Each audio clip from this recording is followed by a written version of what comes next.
Item ಯಾವುದೇ ಇರಲಿ try ಮಾಡಿ ಆಚಿ ಚಿಕನ್ ಮಸಾಲಾ. ಗ್ಯಾಸ್ ಸಿಲಿಂಡರ್ ಸಮಸ್ಯೆ ಎದುರಾಗಿರುವ ಹಿನ್ನೆಲೆ ಬೆಳಗಾವಿ ಜಿಲ್ಲೆಯ ಕಡೋಲಿ ಹಾಗೂ ಕಟ್ಟಣಬಾವಿ ಜನರು ಪರಿಹಾರ ಕಂಡುಕೊಂಡಿದ್ದಾರೆ. ಗ್ಯಾಸ್ ಸಿಲಿಂಡರ್ ಸಿಗದೆ 500ಕ್ಕೂ ಹೆಚ್ಚು ಮನೆಯಲ್ಲಿ ಕೇವಲ 4 ಬುಟ್ಟಿ ಸಗಣಿಯಲ್ಲಿ ಒಂದು ದಿನದ ಅಡುಗೆ ಮಾಡುತ್ತಿದ್ದಾರೆ. ಹೊಗೆ ರಹಿತ ಒಲೆಗೆ ಗೋಬರ್ ಗ್ಯಾಸ್ ಉತ್ತಮವಾಗಿದೆ. 2 ದನಕರುಗಳಿದ್ರೆ ಸಾಕು, ಅವುಗಳ ಸಗಣಿ ಬಳಸಿಕೊಂಡು ಅಡುಗೆ ಮಾಡಬಹುದು. ಇದರಿಂದ ಹಣ ಉಳಿತಾಯ ಆಗುತ್ತೆ, ಸ್ಫೋಟವಾಗುವ ಆತಂಕ ಇರುವುದಿಲ್ಲ ಎಂದು ಜನರು ಗೋಬರ್ ಗ್ಯಾಸ್ ಮೊರೆ ಹೋಗಿದ್ದಾರೆ.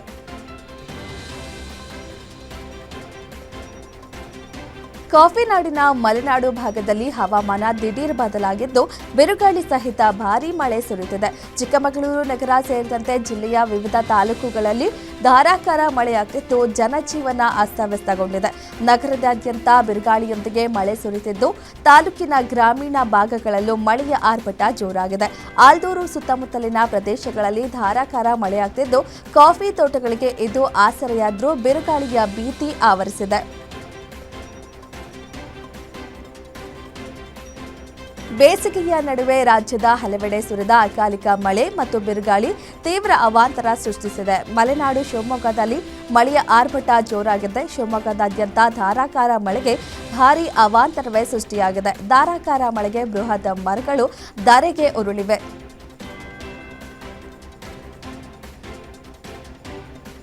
ಬೇಸಿಗೆ ಬಿಸಿಲು ನಡುವೆ ರಾಜ್ಯದ ಕೆಲವೆಡೆ ಮಳೆ ಅಬ್ಬರಿಸಿದೆ. ಅದರಲ್ಲೂ ಬಿರುಗಾಳಿ ಸಹಿತ ಸುರಿದ ಧಾರಾಕಾರ ಮಳೆಗೆ ಹಲವು ಅವಾಂತರಗಳು ಸಂಭವಿಸಿವೆ. ಗಿಡ ಮರಗಳು ನೆಲಕ್ಕೆ ಉರುಳಿದ್ದು ಕಟ್ಟಡಗಳ ಹೆಂಚುಗಳು ಗಾಳಿಗೆ ಹಾರಿ ಹೋಗಿವೆ. ಬಿರು ಬಿಸಿಲ ಬೇಗೆ ನಡುವೆ ಮಳೆಯ ರಣಾರ್ಭಟಿಸಿದ್ದಾರೆ. ಬಿರುಗಾಳಿಗೆ ಕಟ್ಟಡಗಳ ಹೆಂಚುಗಳೇ ಹಾರಿ ಹೋಗಿದ್ದು ಅಡಕೆ ತೋಟ ಅಲ್ಲೋಲ ಕಲ್ಲೋಲವೇ ಆಗಿದ್ರೆ ತೆಂಗಿನ ಮರ ನೆಲಕ್ಕೆ ಉರುಳಿವೆ.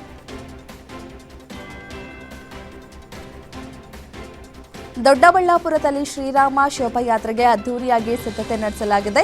ಆದರೆ ರ್ಯಾಲಿ ವೇಳೆ ಡಿಜೆಗೆ ಅನುಮತಿ ಸಿಗದೆ ಕಾರ್ಯಕರ್ತರು ಕಂಗಾಲಾಗಿದ್ದಾರೆ. ಡಿಜೆಗೆ ಅವಕಾಶ ಕೊಡಿ ಎಂದು ಪೊಲೀಸ್ ಹಾಗೂ ಕಾರ್ಯಕರ್ತರ ನಡುವೆ ವಾಗ್ವಾದ ನಡೆದಿದೆ. ಈ ಹಿನ್ನೆಲೆ ಶಾಸಕ ಧೀರಜ್ ಮುನಿರಾಜು ನೇತೃತ್ವದಲ್ಲಿ ಪೊಲೀಸರೊಂದಿಗೆ ಸಭೆ ನಡೆಸಿದ್ರು. ಸಣ್ಣ ಮಟ್ಟದ ಧ್ವನಿವರ್ಧಕ ಬಳಸಲು ಪೊಲೀಸ್ ಇಲಾಖೆ ಅನುಮತಿ ನೀಡಿದೆ. ಇಂದು ನಡೆಯುವ ಶೋಭಾಯಾತ್ರೆಗೆ ಹಿಂದೂ ಕಾರ್ಯಕರ್ತರು ತಯಾರಿ ನಡೆಸಿದ್ದಾರೆ.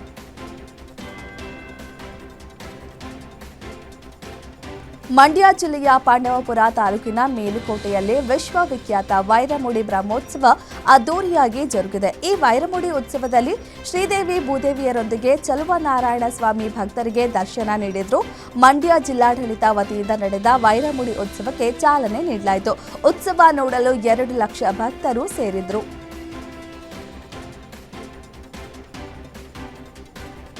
ಜೇವಾರ್ನಲ್ಲಿ ನಿರ್ಮಾಣಗೊಂಡಿರುವ ನೋಯ್ಡಾ ಅಂತಾರಾಷ್ಟ್ರೀಯ ವಿಮಾನ ನಿಲ್ದಾಣವನ್ನು ಪ್ರಧಾನಿ ಮೋದಿ ಉದ್ಘಾಟಿಸಿದರು. ಸುಮಾರು 11,200 ಕೋಟಿ ರೂಪಾಯಿ ವೆಚ್ಚದಲ್ಲಿ ನಿರ್ಮಿಸಲಾದ ಈ ವಿಮಾನ ನಿಲ್ದಾಣವು ಸಾರ್ವಜನಿಕ ಖಾಸಗಿ ಸಹಭಾಗಿತ್ವದಲ್ಲಿ ನಿರ್ಮಾಣಗೊಂಡಿದೆ. ಈ ಯೋಜನೆ ಉತ್ತರ ಪ್ರದೇಶದ ಮೂಲಸೌಕರ್ಯ ಅಭಿವೃದ್ಧಿಗೆ ಮಹತ್ವದ ಮೈಲುಗಲ್ಲಾಗಿದೆ. ಈ ವಿಮಾನ ನಿಲ್ದಾಣ ಉದ್ಘಾಟನೆಯೊಂದಿಗೆ ಉತ್ತರ ಪ್ರದೇಶ ದೇಶದಲ್ಲಿ 5 ಅಂತಾರಾಷ್ಟ್ರೀಯ ವಿಮಾನ ನಿಲ್ದಾಣಗಳನ್ನು ಹೊಂದಿರುವ ಮೊದಲ ರಾಜ್ಯವಾಗಿದೆ.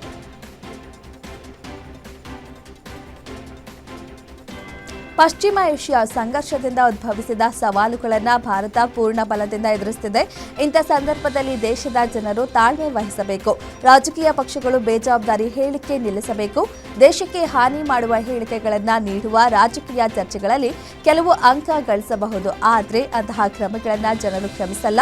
ಯುದ್ಧ ಪರಿಸ್ಥಿತಿ ನಿರ್ವಹಣೆ ಬಗ್ಗೆ ಸರ್ಕಾರವನ್ನು ಟೀಕಿಸುತ್ತಿರುವ ವಿಪಕ್ಷಗಳಿಗೆ ಪ್ರಧಾನಿ ನರೇಂದ್ರ ಮೋದಿ ಎಚ್ಚರಿಕೆ ನೀಡಿದ್ದಾರೆ. ಪ್ರಧಾನಿ ನರೇಂದ್ರ ಮೋದಿ ಅವರು ಸೌದಿ ಅರೇಬಿಯಾದ ಕ್ರೌನ್ ಪ್ರಿನ್ಸ್ ಪ್ರಧಾನಿ ಮೊಹಮ್ಮದ್ ಬಿನ್ ಸಲ್ಮಾನ್ ಅವರೊಂದಿಗೆ ಮಾತನಾಡಿದ್ದಾರೆ.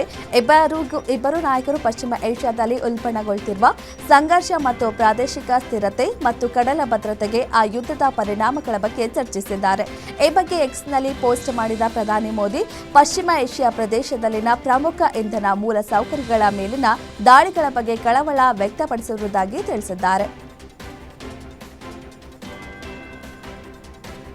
ಪ್ರಧಾನಿ ನರೇಂದ್ರ ಮೋದಿ ಮತ್ತು ಅಮೆರಿಕದ ಅಧ್ಯಕ್ಷ ಡೊನಾಲ್ಡ್ ಟ್ರಂಪ್ ನಡುವಿನ ದೂರವಾಣಿ ಸಂಭಾಷಣೆಯಲ್ಲಿ ಅಮೆರಿಕದ ಎಲಾನ್ ಮಸ್ಕ್ ಕೂಡ ಭಾಗಿಯಾಗಿದ್ರು ಎಂಬ ಅಮೆರಿಕದ ಮಾಧ್ಯಮಗಳ ವರದಿಯನ್ನ ಭಾರತ ತಿರಸ್ಕರಿಸಿದೆ. ಮಾರ್ಚ್ 24ರಂದು ಪ್ರಧಾನಿ ಮೋದಿ ಮತ್ತು ಅಧ್ಯಕ್ಷ ಡೊನಾಲ್ಡ್ ಟ್ರಂಪ್ ನಡುವೆ ಮಾತ್ರ ದೂರವಾಣಿ ಸಂಭಾಷಣೆ ನಡೆದಿತ್ತು ಎಂದು ವಿದೇಶಾಂಗ ಸಚಿವಾಲಯದ ವಕ್ತಾರರು ತಿಳಿಸಿದ್ದಾರೆ.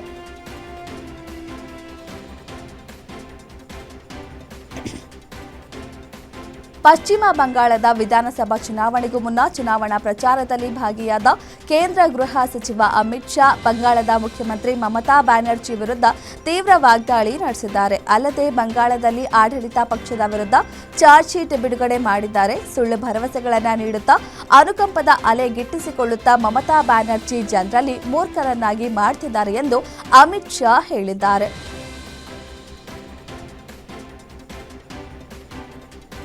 ದೇಶದಲ್ಲಿ ಎಲ್ಪಿಜಿ ಬಿಕ್ಕಟ್ಟನ್ನು ಬಗೆಹರಿಸುವ ನಿಟ್ಟಿನಲ್ಲಿ ಇನ್ನೆರಡು ಎಲ್ಪಿಜಿ ಟ್ಯಾಂಕರ್ಗಳು ಇರಾನ್ನ ಹಾರ್ಮೋಜ್ ಜಲಸಂಧಿಯನ್ನು ದಾಟಿ ಭಾರತದತ್ತ ಸಾಗಿವೆ. ಭಾರತ ಸೇರಿದಂತೆ 5 ಮಿತ್ರ ರಾಷ್ಟ್ರಗಳಿಗೆ ಹಾರ್ಮೋಜ್ ಜಲಸಂಧಿಯನ್ನು ಮುಕ್ತಗೊಳಿಸಲಾಗುವುದು ಎಂದು ನಿನ್ನೆ ಇರಾನ್ ಹೇಳಿಕೆ ನೀಡಿತ್ತು. ಅದರಂತೆ 2 ಟ್ಯಾಂಕರ್ಗಳು ಹಾರ್ಮೋಜ್ ಜಲಸಂಧಿಯನ್ನು ದಾಟಿ ಸುರಕ್ಷಿತವಾಗಿ ಭಾರತದತ್ತ ಆಗಮಿಸುತ್ತಿದೆ. 90,000 ಟನ್ಗಳಿಗಿಂತ ಹೆಚ್ಚು ಎಲ್ಪಿಜಿ ಹೊತ್ತ 2 ಭಾರತ ಧ್ವಜವಿರುವ ಟ್ಯಾಂಕರ್ಗಳು ಹಾರ್ಮೋಜ್ ಜಲಸಂಧಿಯನ್ನು ದಾಟಿವೆ. ಇರಾನ್ ಇಸ್ರೇಲ್ ಅಮೆರಿಕ ಯುದ್ಧ ಮುಗಿಯುವ ಲಕ್ಷಣ ಗೋಚರಿಸುತ್ತಿಲ್ಲ. ಮತ್ತೊಂದೆಡೆ ಎಲ್ಪಿಜಿ ಗ್ಯಾಸ್, ಪೆಟ್ರೋಲಿಯಂ ಉತ್ಪನ್ನಗಳ ಕೊರತೆ ಹಾಗೂ ಜಾಗತಿಕ ಬಿಕ್ಕಟ್ಟು ಎದುರಾಗಿದೆ. ಈ ಎಲ್ಲಾ ಬೆಳವಣಿಗೆಗಳ ಮಧ್ಯೆಯೇ ಜಾಗತಿಕ ಇಂಧನ ಮಾರುಕಟ್ಟೆಯಲ್ಲಿ ಸಂಚಲನ ಮೂಡಿಸುವಂತಹ ನಿರ್ಧಾರವೊಂದನ್ನು ರಷ್ಯಾ ಕೈಗೊಂಡಿದೆ. ಏಪ್ರಿಲ್ 1ರಿಂದ ಕಚ್ಚಾ ತೈಲ ರಫ್ತನ್ನು ಸ್ಥಗಿತಗೊಳಿಸಲು ರಷ್ಯಾ ಮುಂದಾಗಿದ್ದು ಜುಲೈ 31ರವರೆಗೆ ಇದು ಜಾರಿಯಲ್ಲಿರಲಿದೆ.